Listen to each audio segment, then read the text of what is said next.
They thought a pair of cheap socks was enough to honor me on Father's Day, but what I gave them in return was something no one expected, my final goodbye in a letter that revealed the truth I had hidden all my life. I wasn't angry, but I was done pretending they understood me, were the years I had lived before they were even born. Father's Day had always been a tricky holiday for me.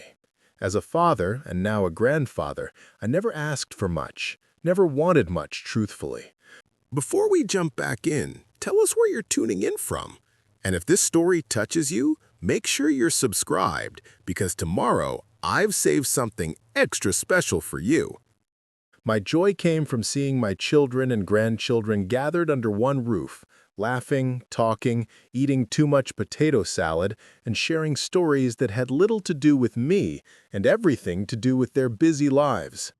Still, a small part of me hoped that once in a while they would stop and think about the man behind the title, the years I had carried a rifle in a land far away, the cold nights, the lost brothers, the life I built from almost nothing. But each year, the celebration grew more routine, less personal. They brought cards with store-bought messages, mugs with #1 Grandpa printed in fading ink, and now, this year, a pair of socks that still had the clearance sticker half peeled on the wrapping. I smiled when they handed me the gift, because that's what grandpas are supposed to do. Smile, nod, say thank you in that tired, grateful way that keeps the peace. My son Michael clapped me on the back and said, "Dad, you're hard to shop for. Socks are practical, right?" His wife, always polite, added something about how they thought of me at the store. My grandkids didn't even look up from their phones long enough to see me open it. The youngest, Tyler, shouted, "Cool, Grandpa," without ever turning his head away from his screen. I laughed, but inside, something shifted. It wasn't about the socks. It was about the meaning, or lack of it. I had given my life to raising them, to making sure they had homes, cars, educations, all the things I had never dreamed of as a boy in Oklahoma dirt farms. And now this was how it all summed up? A pair of socks and a distracted pat on the shoulder? I sat there at the long dining table, listening to their chatter about summer vacations, promotions, baseball games. They didn't ask about my health, though my hands trembled when I tried to hold my fork. They didn't ask about the old photographs I had laid out on the mantel, snapshots of my unit overseas, me standing with men who never made it home. They didn't even notice. That night, after everyone left, the house fell silent except for the old grandfather clock ticking in the living room. I sat in my recliner holding those socks in my lap. I turned them over in my hands as though they might reveal something more if I looked hard enough. They didn't. They were just socks, thin, cheap, impersonal. It was then that the decision came over me like a calm tide. I would write them a letter, not in anger, not as a rebuke, but as a farewell. A letter that would tell them what I had never been able to say out loud. The truth of who I was, what I carried, and why I had grown tired of being invisible in my own family. I went to the desk in my study, the one nobody ever touched anymore, and pulled out a stack of old stationery. My handwriting shook, but my mind was clear. "To my family," I began, and the words poured out. I wrote about Father's Day and what it meant to me. I wrote about the years in uniform, the things I saw and the people I lost, the nightmares that still woke me some nights. I wrote about the silence I had kept because I never wanted to burden them with stories too heavy for children's ears. But I also wrote about the pride of having survived, of having built a life with my own 2 hands, of having raised them in peace while I bore the weight of war. I told them I was tired, not just old, but weary in ways they couldn't see, that the socks were just a symbol of how far apart we had grown, how little they truly saw me anymore. And then I wrote the hardest part, that I was saying goodbye.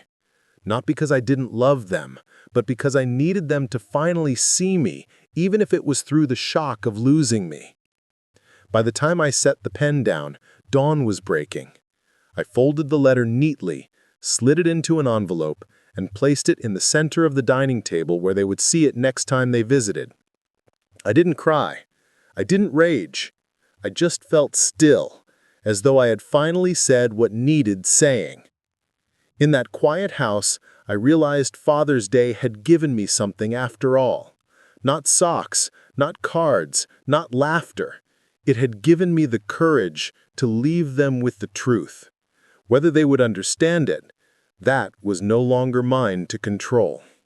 The letter sat on the dining table for 2 days before anyone found it. I know because my son Michael called me the morning they discovered it, his voice cracking over the phone, demanding to know what I meant by goodbye. His words tumbled one over the other, panicked, almost frantic. "Dad, what is this? Are you sick? Are you planning to—" "Dad, please, you can't just leave us a note like this." I listened quietly, letting him pour out his fear. When he ran out of breath, I said, "Michael, I'm not planning to do anything drastic. I just needed you all to hear me, maybe for the first time in a long while." There was silence on the line, then a sharp inhale, as if he didn't know whether to be relieved or even more alarmed. By that evening, the whole family gathered back at my house. I wasn't expecting them so soon, but when I opened the door, there they were. Michael, his wife, the grandkids, even my daughter Karen, who lived 3 states away. They stood in my living room, looking uneasy, as though stepping into foreign territory. On the coffee table lay the letter, unfolded now, its words echoing between us even though nobody read them out loud. Karen was the first to speak. "Dad, why didn't you just say something? Why write it like it's a farewell?" Her eyes were red and her voice trembled, the way it had when she was a little girl who thought she disappointed me. I looked around the room, at my children and grandchildren, staring back at me with confusion, fear, and maybe a little guilt. Because when I speak, you don't listen. But when I write, maybe the words will stay long enough for you to notice. Michael paced across the carpet, rubbing his hands over his face. "We listen, Dad, of course we do. You think we don't care about you? That letter—" He stopped short, swallowing his words. His wife laid a hand on his arm, urging him to calm down. I pointed at the socks still sitting in their plastic wrapper on the mantel. "It's not about those socks, Michael. It's about what they mean. Do you understand? That you all gathered here, celebrated Father's Day, and not one of you asked me how I've been, what I need, or even what those photos on the mantel were about? You didn't ask about the men in those pictures. You didn't ask why my hands shake or why I don't sleep well.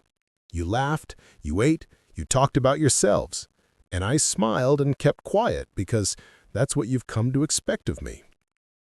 The grandkids shifted uncomfortably, Tyler finally putting his phone away. For the first time, he really looked at me, his young eyes searching mine. Karen wiped her face with a tissue and whispered, "Dad, we didn't mean to make you feel invisible." I leaned forward, my voice firm but steady. "Invisible is exactly how I've felt. You see the old man in the chair, the one who cracks jokes and tells you to eat more at dinner. But you don't see the boy who left home at 18, scared out of his wits. You don't see the soldier who spent nights in trenches wondering if he'd see morning again. You don't see the man who buried friends before he was old enough to rent a car back home. And you don't see the father who worked double shifts, who carried wounds no doctor could fix, just so you wouldn't have to live the life I did." The room grew heavy with silence. Even the ticking of the clock seemed to stop. For the first time in years, I had their attention, not from anger, not from scolding, but from truth they could no longer look away from. Michael sat down heavily across from me. "Dad, we thought we were sparing you. We thought you didn't want to talk about the war, about those years. You never brought it up." I nodded slowly. "I didn't because I thought you were too young. And then when you grew older, I thought maybe you wouldn't care.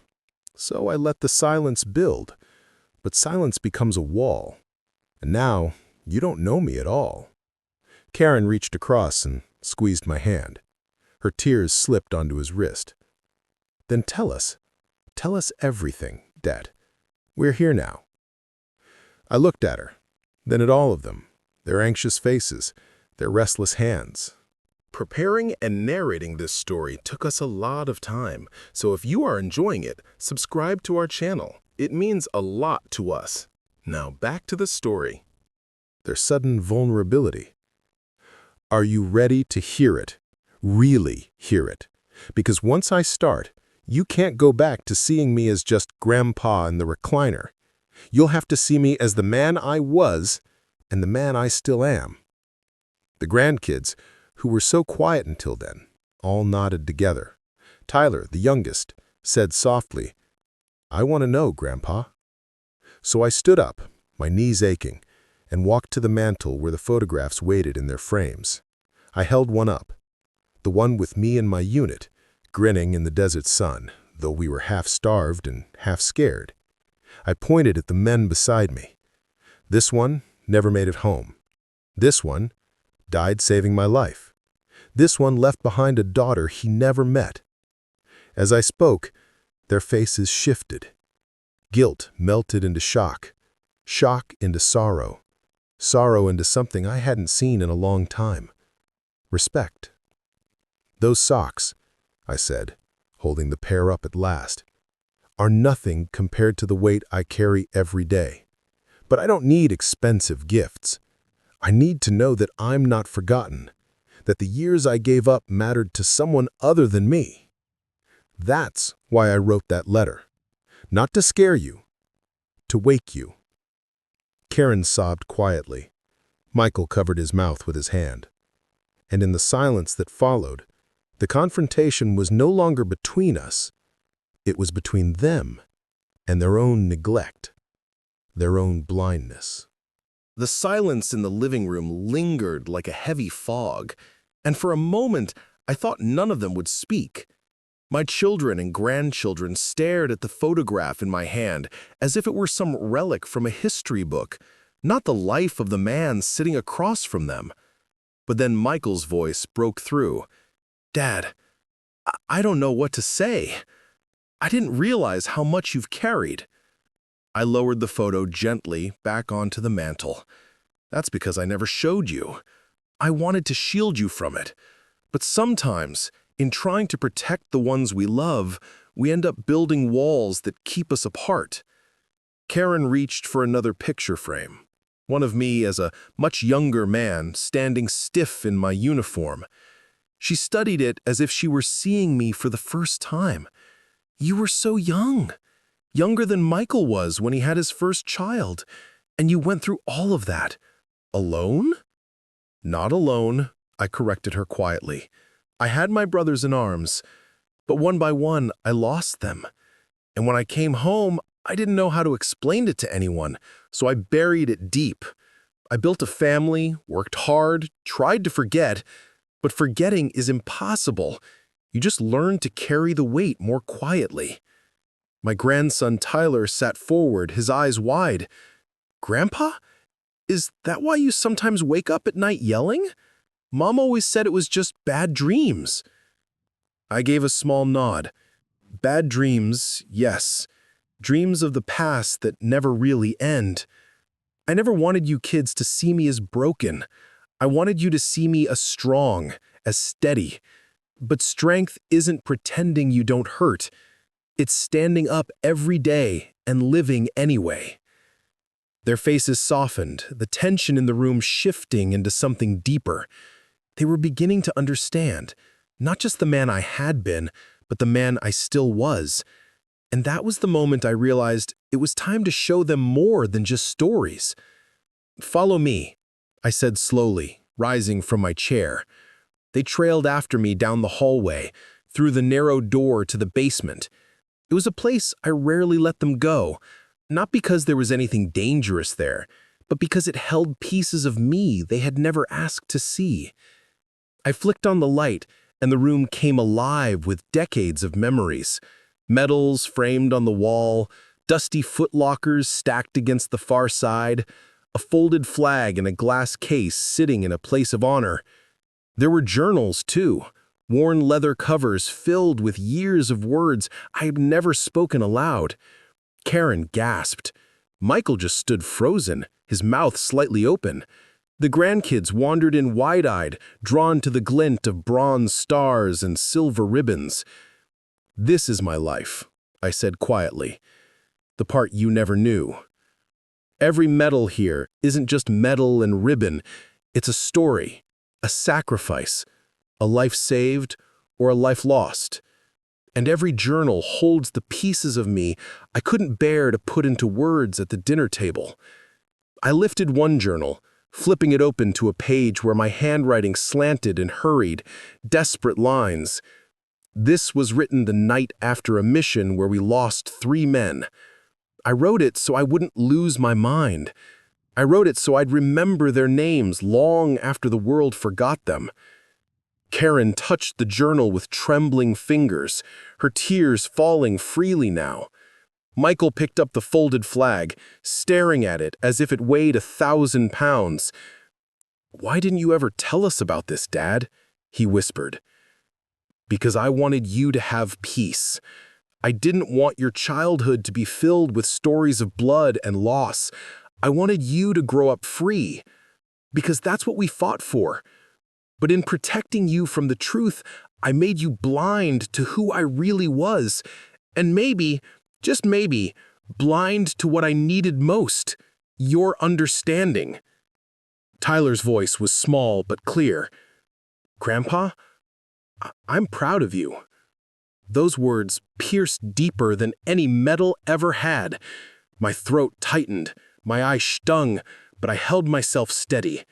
For the first time, I felt seen, not as a burden, not just the old man with shaky hands, but the man who had lived, fought, and endured. I turned back to Michael and Karen. That letter I wrote, it wasn't meant to be a farewell to life. It was a farewell to the silence. I can't leave this world without you knowing me. And now you do. Michael nodded, his jaw tight, as if holding back his own flood of emotion. "We failed you, Dad. All these years, we thought we were honoring you by not bringing up the past, but we were wrong. You deserve better." Karen squeezed my arm, her voice breaking. "You deserve more than socks. You deserve to be remembered, celebrated, thanked every single day." I shook my head gently. I don't need grand gestures. I don't need riches or gifts. I just need you to look at me and see me. That's all I've ever wanted. The room was quiet again, but not the heavy silence of before. This was different. It was the quiet of realization, of walls crumbling, of hearts finally hearing what had been missed for too long. And in that moment, as they stood surrounded by the relics of my life, I saw it in their eyes. They finally understood. They finally saw the man behind the socks, behind the recliner, behind the quiet smiles. They saw their father, their grandfather, their veteran. The days after that night felt different in ways I hadn't expected. For the first time in years, my phone rang without me having to be the one to reach out. Karen called nearly every morning, sometimes with nothing to say other than, "How are you, Dad? Did you sleep all right?" Michael stopped by after work, sitting with me on the porch, swinging, sipping coffee in silence, as though the quiet was no longer something to be feared, but something to be shared. Even the grandkids, always buried in their screens, started showing up on weekends, asking me questions I thought they'd never care about. "What was your first mission like, Grandpa? How did you and Grandma meet? What's the bravest thing you ever saw?" It was overwhelming, and I won't lie, it brought tears to my eyes more than once. For so long, I had carried the weight of invisibility. Now, suddenly, the spotlight was on me. It wasn't about medals or glory. It was about being seen, heard, understood. And yet with that shift came something else. Guilt. I could see it written on their faces every time they looked at me. A shadow, a heaviness they couldn't quite shake. One evening, Michael confessed it. We were sitting on the back porch, the sun dipping low, the cicadas buzzing in the trees. He held his coffee cup in both hands, staring into it like it held the answers. "Dad," he said quietly, I feel ashamed. All these years, we treated Father's Day like a chore. We bought the first thing we saw at the store, said a few nice words, and thought it was enough. But you deserved so much more than that. I shook my head. Son, shame doesn't change the past. What matters is what you do now. I never needed expensive gifts. I only needed your time, your respect, your ears to listen. And now, you're giving me that. Don't drown yourself in guilt. Learn from it. He nodded slowly, but I knew it would take time for the weight to ease. Word of what had happened in our family began to spread, in little ways at first. Karen must have told your church group, because soon neighbors were dropping off pies and cards, thanking me for my service. The local Veterans Association invited me to speak at their next gathering, something I hadn't done in years. Even the grandkids, who had once barely looked up from their phones, posted online about me. Photos of my medals, my journals, stories they'd begged me to share. One of Tyler's posts went viral, reaching people across the country. This is my grandpa. We gave him socks for Father's Day, but he gave us something more valuable, a truth we never saw. Thousands of strangers commented with words of thanks, of recognition, of their own stories of forgotten fathers and grandfathers. I never sought attention, but suddenly, my quiet little life became something larger than I ever imagined. Veterans I hadn't spoken to in decades reached out, saying, "Brother, I thought I was the only one who felt invisible." Young men and women serving now wrote to me, thanking me for showing their families what service really meant. But as the world began to see me, the consequences for my family were even deeper. They couldn't ignore me anymore, not in the house, not in their own hearts. Karen admitted one afternoon with tears streaming down her face, "Dad, every time I look at you now, I see everything I missed. I see how selfish I was, how blind. I don't know how to forgive myself." I took her hand and squeezed it. "Karen, forgiveness isn't something you wait for. It's something you choose. And I have already chosen. There's nothing to forgive, only a future to build. Don't waste time on regret. Use that time to love better." Michael's wife began organizing dinners where the whole family gathered at my house. Not for birthdays, not for holidays, just because. At first, they were awkward, unsure of what to say, afraid of saying the wrong thing. But over time, those evenings became rich with laughter, questions, and stories. The grandkids listened, really listened, to tales of a world they'd never lived in. They stopped seeing me as just grandpa in the recliner, and started seeing me as a man who had lived 100 lives before they were even born. Still, the memory of that letter, the goodbye they'd stumbled upon, haunted them. Michael admitted once, "Dad, when I first read it, I thought I'd lost you. It scared me to death. And maybe that's what it took to wake me up. But I don't ever want to feel that way again." I nodded. "Then don't. Keep your eyes open now, and you won't have to." The local news caught wind of the story too, thanks to Tyler's post. A reporter showed up at my door, camera in hand, asking for an interview. I wasn't eager for attention, but I agreed. Not for myself. Never for myself. But because maybe my story could wake up other families too. Maybe it could keep another old man from feeling like a pair of socks was the measure of his worth. The segment aired a week later, and neighbors I barely knew stopped me in the grocery store to shake my hand. Letters came in the mail, some from as far as across the ocean. Veterans, widows, children who had lost their fathers all wrote the same thing.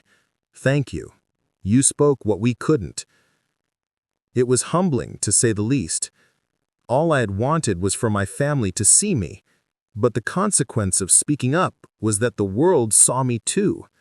And for the first time in my life, I realized that my silence had been a prison, not just for me, but for countless others. By breaking it, I had unlocked something larger than myself. But the greatest consequence wasn't the attention, the news stories, or the strangers' letters. It was the way my family looked at me now. They didn't just see the socks or the recliner. They saw the man who had walked through fire and come back carrying scars they could finally recognize. They saw their father, their grandfather, not as an afterthought, but as the cornerstone of the family. Months turned into seasons, and the sharp sting of that Father's Day slowly softened into something else. By the time autumn rolled around, I found myself sitting on the same porch where Michael and I had shared so many quiet evenings, only this time I wasn't alone with my thoughts. The house had become alive again. Grandkids running through the halls, laughter spilling out of the kitchen, the smell of Sunday roasts filling the air. It was like someone had lifted a veil from our home and let the light back in. The letter that once felt like a desperate farewell had turned into the very thing that saved me. It wasn't just a goodbye, it was the beginning of a new chapter. Sometimes life has a way of breaking us before it builds us back stronger, and that's exactly what had happened. My words had forced open eyes that had been blind for too long, but instead of resentment, what grew in the wake of that revelation was love. Deeper, more intentional love than we had ever known as a family. I started writing more, not goodbye letters anymore, but stories, memoirs of my service, lessons I'd learned in foxholes and foreign lands, wisdom that only time and loss could give. Karen suggested we make it into a book for the grandkids. At first, I brushed it off, but then I realized maybe the best gift I could leave them wasn't money or property, but pieces of myself they could carry forever. Michael helped me organize the papers, scanning old photographs, even digging out the letters I had written to their mother during the war. Sometimes he'd stop and read one aloud, his voice catching, and I could see the boy in him again, the boy who had once idolized his father before life and pride got in the way. One chilly November night, as the family gathered for an early Thanksgiving dinner, my youngest granddaughter climbed into my lap with a notebook in her hands. "Grandpa," she said, "you're writing stories for us. Can I read one now?" I handed her a page and she read slowly, stumbling over a few words, but when she looked up, her eyes were wide. "Grandpa, you were a hero?" I smiled, shaking my head gently. "No, sweetheart, I wasn't a hero. I just did my job, and I tried to do it well. The real heroes are the ones who didn't come home. I just get to tell their stories." Her little arms wrapped around my neck so tightly I thought my heart would burst. In that moment, I understood something important. I hadn't been forgotten, not by the world, not by my family, not by God. I had simply needed to remind them that I was still here. By Christmas, the transformation in my family was undeniable. No more last-minute gas station gifts or half-hearted celebrations. That year, they surprised me with something I'll never forget: a shadow box, carefully arranged with my medals, photos, and even the old, faded letter I had written years ago. At the center, in golden script, was a plaque that read, "To Dad, to Grandpa, our anchor, our teacher, our hero." I couldn't speak when I saw it. My eyes blurred, and all I could do was pull them close. They had finally understood. The socks had once been a symbol of neglect, but the letter was a symbol of awakening. And in the end, that's what life had given me: a second chance. A chance not only to be seen, but to matter in the lives I loved most. When Father's Day came around again, I wasn't dreading it like before. This time, the entire family gathered in the backyard, a barbecue sizzling, kids playing games, and instead of socks, they handed me a thick, leather-bound book. Inside were stories, not just mine, but theirs. Each family member had written a memory, a lesson, or a simple thank you.